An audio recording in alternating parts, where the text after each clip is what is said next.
which is that the Brazilian Senate approved a government-sponsored series of labor reforms. So could you tell us about those reforms and how the approval by the Senate, as reports are suggesting, might boost the Temer government? Temer himself, of course, facing corruption charges, as you mentioned, and in fact, Brazil's first sitting head of state to be formally charged with a crime. Yeah, I'm really glad that you asked that, because there's no way to discuss the situation in Brazil without understanding the agenda of international finance and domestic oligarchs, in particular their desperation to impose extremely harsh austerity measures on an already suffering poor population.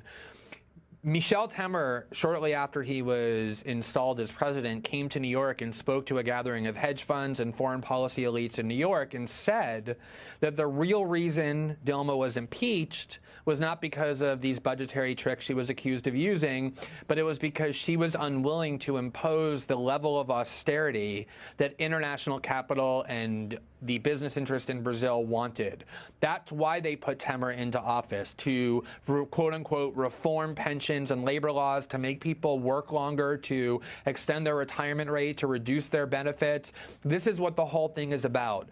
And it's amazing because every time it looks like Temer is going to stay, the real increases in strength, as does the Brazilian stock market. Every time it looks like he's in trouble, the real decreases and the Brazilian stock market weakens, because international finance wants Temer to stay, because he's the only one willing to impose these harsh austerity measures, because he's already so unpopular and so old that he's not going to run again and can't run again, so he doesn't care. He's willing to do their dirty work for him.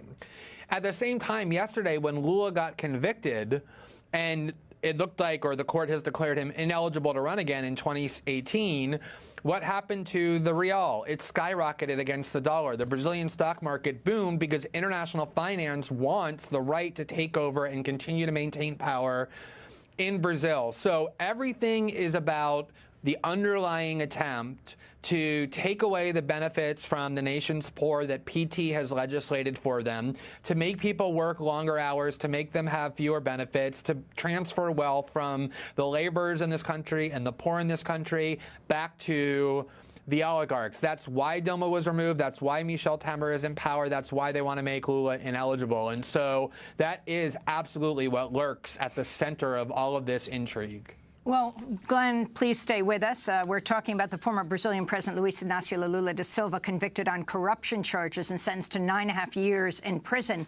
When we come back, we'll speak with the Pulitzer Prize-winning journalist Glenn Greenwald